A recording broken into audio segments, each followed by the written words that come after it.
இந்த இடத்துல நடக்கிறது தான் angle lateral ligament sprain. So இதனோட இன்ஜுரி எப்படி நடக்கும்னு பார்த்தீங்கன்னா ஓவர் ஸ்ட்ரெச். இப்போ நான் ஸ்ட்ரெச் பண்ணுறச்சே பார்க்கலாம், இதனுடைய பாயிண்ட்ஸ் எல்லாமே எலாங்கேட் ஆகுது, ஓவராக ஸ்ட்ரெச் ஆகுது. இதை நம்ம இம்ப்ரூவ் பண்ணுறதுக்கு இங்கே உள்ள மசில்ஸை ஸ்ட்ரெங்தன் பண்ணணும். ரிஷப் பந்த் இப்போ பார்த்தீங்கன்னா பால் யார்க்கர் போட்டு காலில் ஃப்ராக்சராக இருக்குது. ஸோ இது ஆங்கிள் இன்ஜுரின்னு பார்த்தீங்கன்னா ஃபுட்டோடைய இன்ஜுரி. ஸோ இதுக்குமே சேம் ரெஸ்ட் பீரியட் தேவைப்படுது. ஸோ ஃபஸ்ட்டு சும்மா நிற்க சொல்கிறச்ச அவங்களுடைய கால் பார்த்தீங்கன்னா வாபுல் ஆகிட்டே இருக்கும். ஸோ அந்த கால் வாபுல் ஆகிறது பார்த்தீங்கன்னா அவங்களுடைய ஸ்டெபிலிட்டி இல்லைன்னு தான் அர்த்தம். இப்போ காலை தப்பான இடத்துல லேண்ட் பண்ணிட்டாங்கன்னா ஈஸியாக இன்ஜுரி நடந்துடும். ஸோ இப்போ இதை வந்து ஐ ஓப்பனில் சாலிடாக நிற்க ஆரம்பிச்சிட்டாங்கன்னா கண்ணை மூட பார்க்கணும். இப்போ உங்களுக்கு சும்மா ஒரு ட்ரை பண்ணி பார்க்கலாம். Close your eyes. அவங்க பின்னாடி சப்போர்ட் எடுக்க ஆரம்பிச்சிட்டாங்க. ஒரு விராட் கோலியோ நீங்கள் சொல்கிற ப்ரோ அத்லெட்ஸ் யாருக்கு பார்த்தீங்கன்னாலும் ஐ க்ளோஷரில் இவங்க இந்த ஸ்டெபிலிட்டி பேடில் சாலிடாக நிற்பாங்க. இதில் நின்னாதான் டெஸ்ட்டே பாசிட்டிவ் ஒரு டெஸ்ட் வந்து பாஸ் பண்ணிட்டு போகிறாங்க. இதை பற்றி நம்ம வெளில பேச மாட்டோம். ஆனால் இதெல்லாமே ஒரு டெஸ்ட் பாஸ் ஆனால் தான் தே ஆர் ஃபிசிக்கலி ஃபிட்.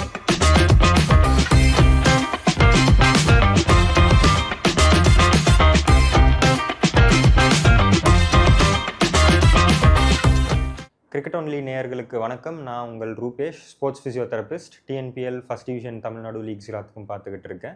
இந்த எபிசோடில் நம்ம வந்து பார்க்க போகிறது பார்த்தீங்கன்னா, இப்போ கிரிக்கெட்டர்ஸ்க்கு வந்து இன்ஜுரிஸ் வந்து காமன் இன்ஜுரிஸ் எப்படின்னா என்னன்னு பார்த்தீங்கன்னா ஆங்கிள், ஷோல்டர், பேக்கில் ஸ்பைன் இன்ஜுரிஸ் இது எல்லாமே மோஸ்ட்டாக காமனாக இருக்கும். இப்போ ஒரு மசிலில் ஒரு இன்ஜுரி நடக்குதுன்னா அதுக்கு பேர் வந்து ஸ்ட்ரெயின் அப்படின்னு சொல்லுவோம். ஒரு லிகமெண்ட் ஜவ்வில் ஏதாவது பிரச்சனை அப்படின்னா அதுக்கு பேர் ஸ்ப்ரெயின் அப்படின்னு நம்ம சொல்லுவோம். ஸ்ட்ரெயினுக்கும் ஸ்ப்ரெயினுக்கும் டிஃப்ரென்ஸ் தான் நம்ம ட்ரீட்மெண்ட்ஸில் எஃபிகசி கொடுக்க போகிறோம். ஸ்ட்ரெயினுக்கும் ஸ்ப்ரெயினுக்கும் ஒரே ட்ரீட்மெண்ட் கிடையாது. அதே மாதிரி எப்போ ஐஸ் கொடுக்கணும், எப்போ ஹாட் கொடுக்கணுன்றதுமே நம்ம இதில் கண்டிப்பாக பார்க்கலாம். இப்போது ஒரு ஆங்கிள் இன்ஜுரி அப்படின்னு பார்த்தீங்கன்னா இதில் மெக்கானிசம் ஆஃப் இன்ஜுரி, எப்படி அந்த இன்ஜுரி நடக்குது அப்படின்றது தான் நம்ம மேஜராக ஒரு கிரிக்கெட்டருக்கு பார்க்க போகிறோம். ஒரு பவுண்ட்ரி லைனில் ஓடி போயிட்டு ஃபீல்டிங் பண்ணுறச்ச, காலை கீழே வைக்கிறச்ச, தப்பாக லேண்ட் பண்ணுறச்ச இன்வர்டாக ட்விஸ்ட் ஆகிறது வந்து லேட்ரல் அவுட் சைடு அப்படின்னா out side angle ligament sprain அப்படின்னு சொல்லுவோம். அதுவே ரிவர்ஸில் இன்வர்டாக முடிஞ்சிருக்கு அப்படின்னா மீடியல் ஆங்கிள் லிகமெண்ட் ஸ்ப்ரெயின் அப்படின்னு சொல்லுவோம். ஸோ ரெண்டுத்துலேயுமே வேறு வேறு லிகமெண்ட் சப்போர்ட் இருக்கும். இப்போ ஒரு ஆங்கிள் அப்படின்றது ஒரு ஜாயிண்ட் அப்படின்னு எடுத்திங்கன்னா இதில் வெளியாப்பில் டேர் நடக்குது அப்படின்றச்ச இட் இஸ் லேட்ரல். உள்ளுக்குள்ளே டேர் நடக்குது, இப்படி ஓவர் ஸ்ட்ரெச் ஆகுது அப்படின்றச்ச அது மீடியல் லிகமெண்ட் இன்ஜுரி அப்படின்னு சொல்லுவோம். இப்போ ஒரு ஜாயிண்ட்டுக்கு நடுவில் ஒரு ஸ்ட்ரக்சர் இருக்குது அப்படின்றச்சு இந்த ஸ்ட்ரக்சரில் கம்ப்ளீட்டாக டேர் ஆயிடுச்சுன்னா இந்த ஸ்ட்ரக்சரோடைய ஸ்டெபிலிட்டியே இருக்காது, வாபுல் ஆகிட்டே இருக்கும். இப்போ ஆங்கிளில் லிகமெண்ட் டேர் இருந்தது அப்படின்னு பார்த்தீங்கன்னா அவங்களால நடக்கவே முடியாது, வெயிட் பேரிங்கே இருக்காது, ஸ்வெல்லிங் பொதுபொதன் ஆயிரும். அந்த ஸ்வெல்லிங்கை நம்ம ப்ரிவென்ட் பண்ணுறதுக்காக ஷூவை ரிமூவ் பண்ணிடுவோம் உடனே. ஆனால் அது தப்பு. ஏன்னா ஷூவை ரிமூவ் பண்ணோம் அப்படின்னா நம்ம அந்த ஸ்வெல்லிங்கை வெளியில் வர்றதுக்கு இன்னும் ஸ்பேஸை க்ரியேட் பண்ணுறோம். ஸோ யூஸ்வலாக ஆங்கிள் இன்ஜுரி நடக்குது அப்படின்னா ஷூவை இன்னுமே டைட் பண்ணி அவங்கள நியர்பை ஹாஸ்பிட்டல் ஆர் ஒரு ஃபிசியோ ஆன்ஃபீல்ட்லேயே இருக்காருன்னா அவங்கள வச்சு ட்ரீட் பண்ணுறது பெட்டர். ஸோ இதுதான் அலார்மிங் சைன். இன்ஜுரி நடந்த பிறகு ஷூவை ஃபஸ்ட்டு ரிமூவ் பண்ணாதீங்க. ஷூவை இன்னும் டைட்டாக கட்டினீங்கன்னா கம்ப்ரெஷன் நீங்கள் அங்கே கொடுக்குற மாதிரி தான்.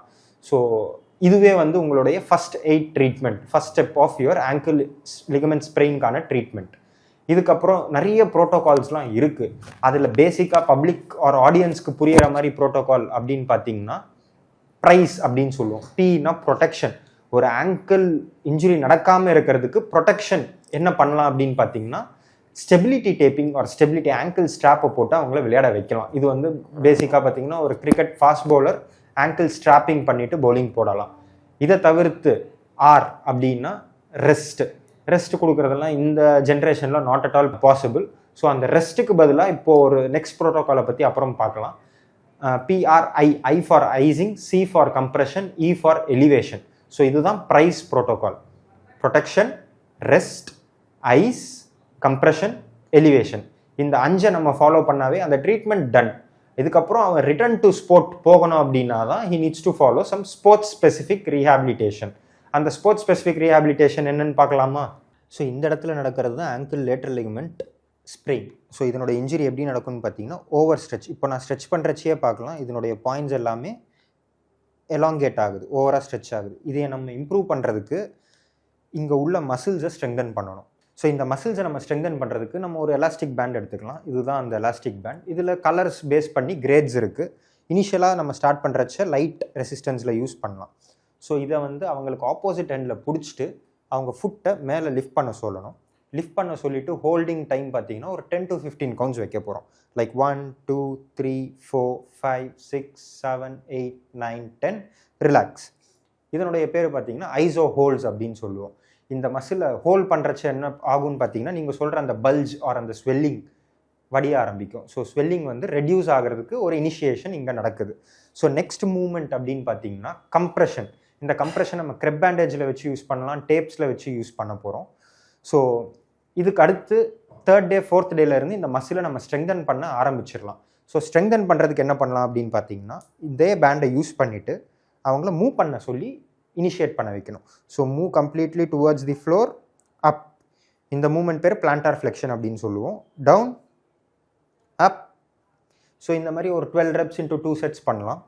அடுத்து பார்த்தீங்கன்னா நம்ம இவங்களுடைய அவே எண்ட், இந்த பக்கம் தான் இன்ஜுரி நடந்திருக்கு, இதையே ஓவர் ஸ்ட்ரெச் பண்ணுறோம் அப்படின்னா இதுதான் மூவ்மெண்ட். ஸோ இதை பண்ணாமல் இதையே ஆப்போசிட் சைடில் பிடிச்சிக்கிட்டு அவங்கள சேம் சைடு வர சொல்லணும்.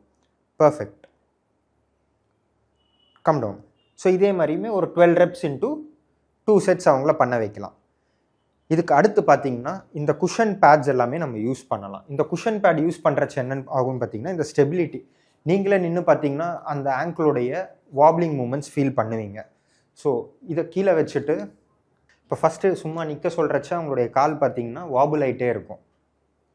ஸோ அந்த கால் வாபுல் ஆகிறது பார்த்தீங்கன்னா அவங்களுடைய ஸ்டெபிலிட்டி இல்லைன்னு தான் அர்த்தம். இப்போ காலை தப்பான இடத்துல லேண்ட் பண்ணிட்டாங்கன்னா ஈஸியாக இன்ஜுரி நடந்துடும். ஸோ இப்போ இதை வந்து ஐ ஓப்பனில் சாலிடாக நிற்க ஆரம்பிச்சிட்டாங்கன்னா கண்ணை மூட பார்க்கணும். இப்போ இவங்களுக்கு சும்மா ஒரு ட்ரை பண்ணி பார்க்கலாம். Close your eyes.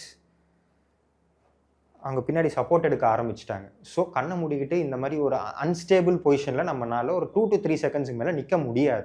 ஸோ ஒரு விராட் கோலியோ நீங்கள் சொல்கிற ப்ரோ அத்லெட்ஸ் யாருக்கு பார்த்தீங்கன்னாலும் ஐ க்ளோஷரில் இவங்க இந்த ஸ்டெபிலிட்டி பேடில் சாலிடாக நிற்பாங்க. இதில் நின்னாதான் டெஸ்ட்டே பாசிட்டிவ் ஆர் டெஸ்ட்டு வந்து பாஸ் பண்ணிட்டு போகிறாங்க. நம்ம போன எபிசோட்ஸில் பார்த்தீங்கன்னா இந்த ப்ராங்கோ டெஸ்ட்லாம் பார்த்தோம். அது வந்து லங் கெப்பாசிட்டிக்கான டெஸ்ட் அப்படின்னு பார்த்தோம். இது பார்த்தீங்கன்னா அந்த மஸ்குலோஸ்கெலிட்டலுக்கான ஒரு டெஸ்ட்.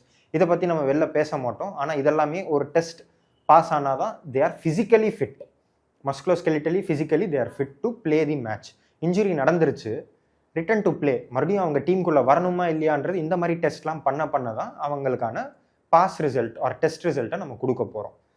இப்போது ரீசெண்டாக ஆன்ஃபீல்டு, அதாவது நம்ம பார்த்த மேட்சஸில் யாருக்கு ஆங்கிள் இன்ஜுரி வந்திருக்கும் அப்படிங்கிற ஒரு எக்ஸாம்பிளோட சொல்ல முடியுமா? இப்போ ரீசெண்ட்டுன்னு பார்க்குறத விட ட்ரெண்டிங்காக பார்த்தீங்கன்னா பிருத்விஷாவுடைய ஆங்கிள் ஸ்ப்ரெயின் இன்ஜுரி தான். நீங்கள் இது வீடியோஸ் போட்டு பார்த்தீங்கன்னாவே நிறைய இன்ஜுரிஸ் தெரிய வரும். அவரோட வெயிட்டே பார்த்தீங்கன்னா ஃபுட்டில் லேண்ட் பண்ண மாட்டார், சைடில் இருக்கிற முட்டியில் தான் காலே கீழே லேண்ட் பண்ணுவார். அங்கேருந்து லோடு ஃபுல்லாக போகிறச்ச கம்ப்ளீட் டயர் கண்டிப்பாக நடந்துடும். அது வந்து ஒரு பிகஸ்ட் எக்ஸாம்பிள்.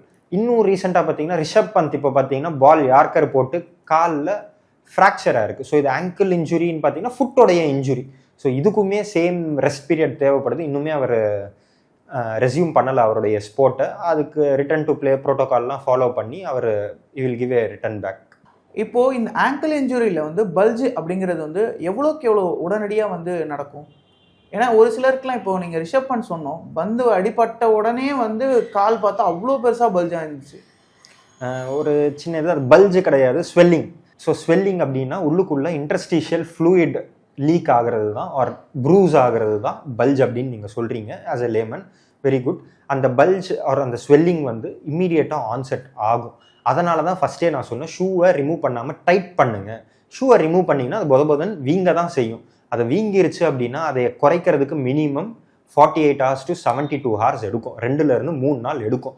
அப்போது கண்டிப்பாக அடுத்த நாளே டெஸ்ட் மேட்ச் அப்படின்னா 3rd day டெஸ்ட் மேட்ச்சே அவரால் ஆட முடியாது. ஸோ அதனால தான் ரிமூவ் பண்ணுறது இமீடியட்டாக ரிமூவ் பண்ணாமல் நம்மளுடைய ரெட் ஃப்ளாக்ஸ் எல்லாம் பார்த்துட்டு ரிமூவ் பண்ணுறது பெஸ்ட். அதுக்கு தான் ஒரு ஃபிசியோட ரோல் தேவைப்படும். இப்போ ஃப்ராக்சர்லாம் ஒன்றுமே பண்ண முடியாது. எலும்புன்றது உடஞ்சது தான். அது வந்து கூடணும் அப்படின்னா சின்ன எலும்புக்கு ஒரு 3 to 6 வாரம் ஆகும், பெரிய எலும்புக்கு 6 to 8 வாரம் ஆகும். அந்த மாதிரி அந்த எலும்போட சைஸை பொறுத்ததுக்கு அந்த ஹீலிங் டைம் எடுக்கும். இப்போ ரிஷப் பந்தோடைய ஃப்ராக்சர் வந்து சின்னது தான், அதனால அவர் 6 weeks he will give a come back.